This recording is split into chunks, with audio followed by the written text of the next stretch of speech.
housing laws, and we will be talking about the protected classes in a bit, but sex offenders are not a protected class. That's good. So to be clear, yes, a landlord can refuse to rent to a sex offender. Vaughn. Okay, you can refuse to rent to a sex offender, to a person with a criminal record, and to anyone who puts other people at risk, danger. Okay, and current substance abusers. Yeah. No, but they are supposed to like let them know, like, indicate that they are sex offenders. I'm sorry. Is that correct? They're supposed to indicate that they are sex offenders. Yeah. It's sort of like it's public record. Yes. Yeah. Okay. Yep.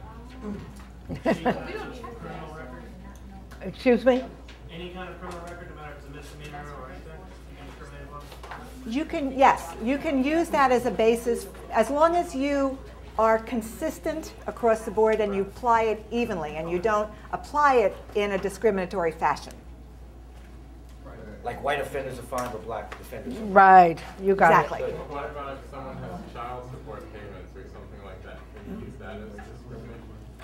If they're violating the law and not paying, Yeah, that's like not being right. if they're right, because the basis there is that they're violating the law.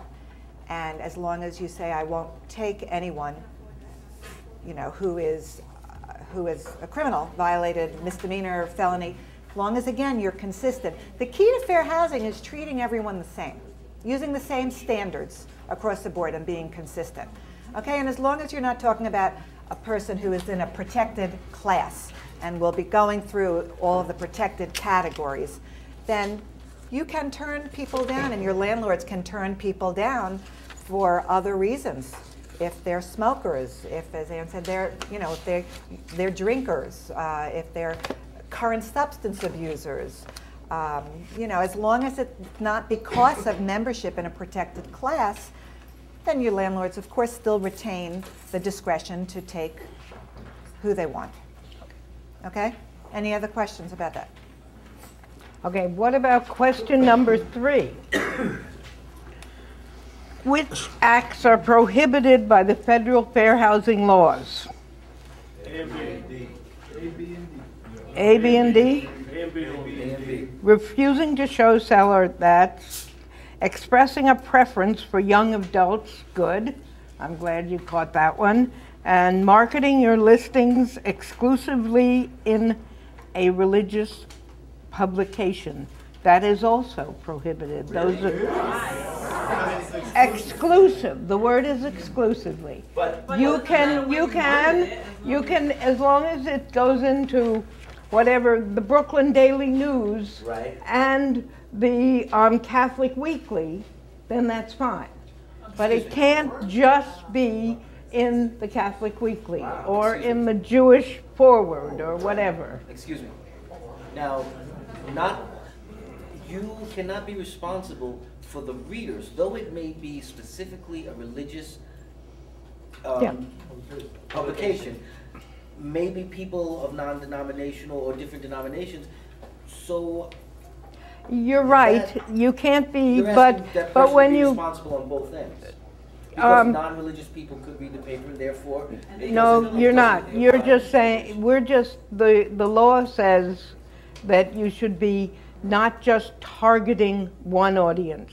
You just want Irish people, so you just put the ad in the Irish newspaper so that only Irish people are just in the African American newspaper, so that 95% of the readers are, because I mean, I read the African American press in Westchester. Sure. Now, if I only put it in the Irish American press, right, and a black person shows up, as long as I don't discriminate, that until the transaction I takes hear what place, you're saying. I haven't I'm telling you what the law is.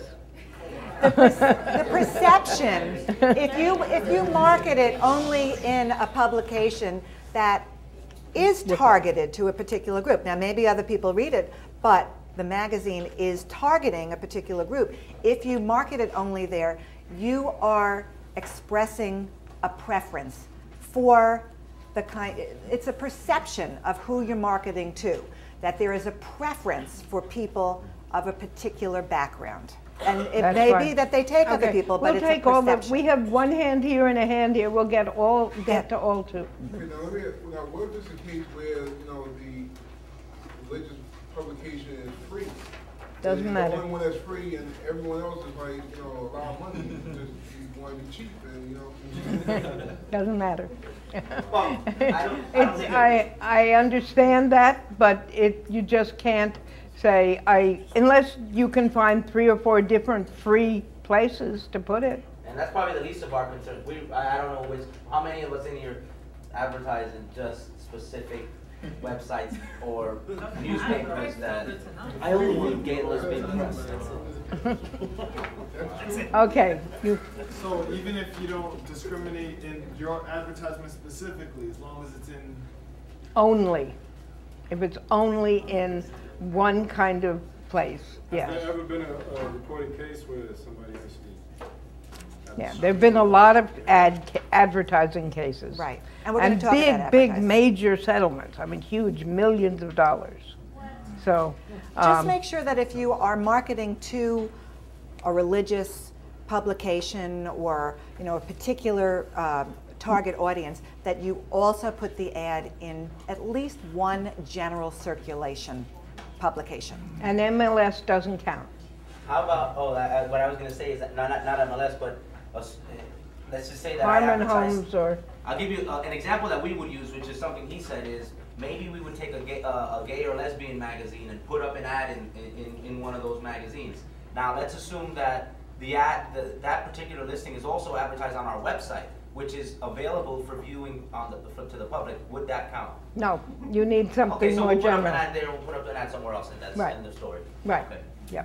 Good. Okay, there was, interesting. I think, wait a sec, was there a question back there? I had a question, but it's been answered. It's already been answered, good. How do you know if the publication's a specific group? Like some people say Republicans read the Wall Street Journal. and No. Okay, but let me ask you, is political affiliation a protected class? Then doesn't matter. I've had a case, I had a Your complaint where landlord only somebody, wants Republican? I had a guy who was a Democrat who said the landlord was a Republican and he wouldn't rent to him. And I had to say, too bad, go find another apartment. You didn't want to live with him anyway. Important thing is, CNN, one. So that's like the secret. We could probably we could ask our clients if they're Republican and Democrat, and then Yes. really discriminate. Yes. so if I call, is it okay to ask, are you a Republican?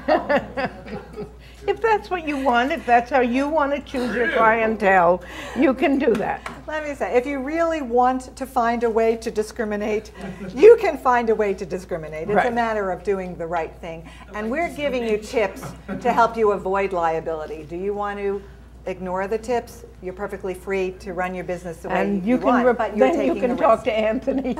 But then you're taking the risk. So Okay.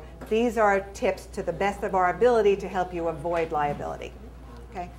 Yours. Okay, which of the following people are protected under the fair housing laws? That was easy. Very good. Gold star. Okay. Okay, when a prospect inquires about the racial, ethnic makeup of a neighborhood or schools, you should respond by saying, Hey. Hey, I think B and C. how many people say A? Okay, how about B?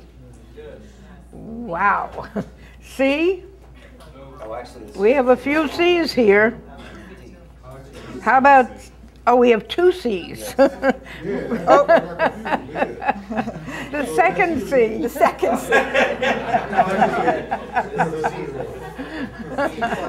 Whoops. second C is okay. No, none of the, B is the correct answer. So you can't say, I wouldn't worry about that, like something to that effect, like, everything's safe. Well, what does that mean? What does it mean? What's safe? Who knows what that person's level of safety is?